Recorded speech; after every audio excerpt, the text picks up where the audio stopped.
Perkenalkan, nama saya Abel Rasel Brian Aristo. NIM saya 22G10017.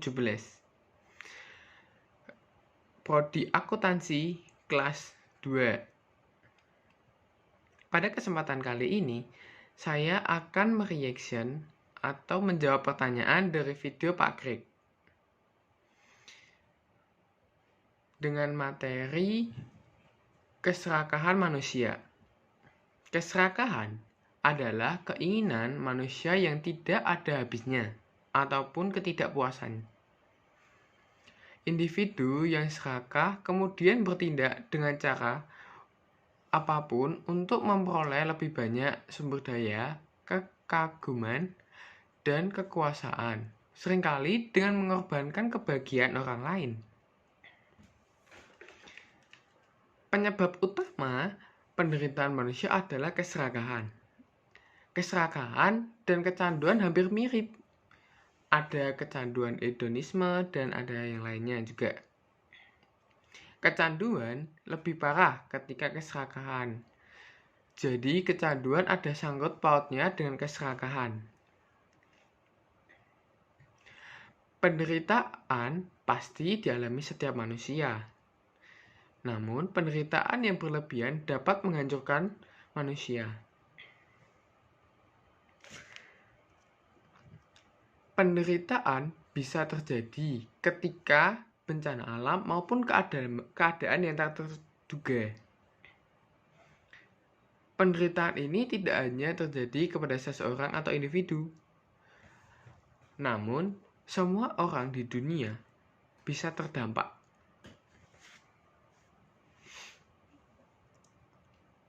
Krisis merupakan situasi di mana suatu negara atau kelompok mengalami kejadian yang tidak stabil dan berbahaya yang berdampak kepada negara itu sendiri maupun negara lain. Beberapa efek mengerikan dari krisis adalah penggusuran yang meluas, penyitaan, pengangguran berkepanjangan, runtuhnya pasar saham global, kegagalan bisnis utama, penurunan aktivitas ekonomi, resesi global, dan krisis utang negara Eropa, dan lainnya. Krisis iklim atau cuaca dapat terjadi karena tindakan manusia yang mengambil sumber daya alam tanpa melestarikan kembali. Jika keserakahan terus-menerus, maka ekonomi akan hancur. Terjadi krisis ekonomi, pabrik pada tutup, pengangguran banyak.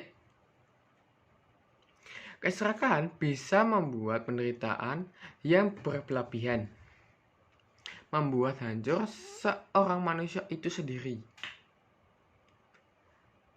Dari artikel tersebut, menurut Gitlin 2012,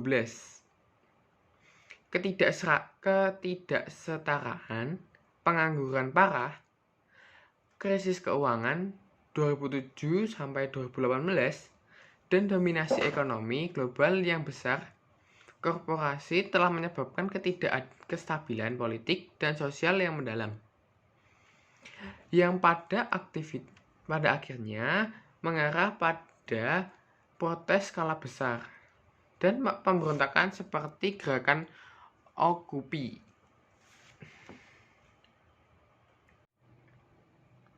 Penyebab keserakahan sangat erat kaitannya dengan gangguan biologis dan psikologis seperti kecanduan zat, kecanduan perilaku, narcissistic personality disorder atau NPD,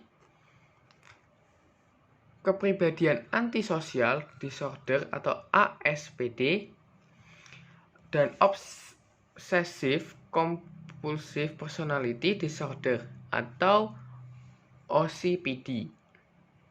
Keserakahan dapat timbul dari lingkungan rumah yang kasar dan sosial budaya yang tidak sehat. Keserakahan untuk kepentingan pribadi dan mencari keuntungan, menyukai penggunaan rentetan iklan untuk barang dan jasa yang dapat menyebabkan tingginya persaingan, kecemburuan, dan keingintahuan. Terdapat beberapa solusi yang dapat dicapai. Solusi yang dapat dicapai individu agar tidak terjadi keserakahan. Terdapat banyak cara dengan berkonsultasi ke psikoterapi. Itu salah satunya. Diharapkan dengan adanya solusi dapat tercipta suasana tentram dan meningkatkan ekonomi. Solusinya bisa diterapkan di kehidupan seperti tidak mau semena-mena dengan adanya kekuasaan, tidak menindas kaum yang berkekurangan. Dengan cara ini dapat meningkatkan ekonomi yang sedang diterpa bencana. Sekian, terima kasih.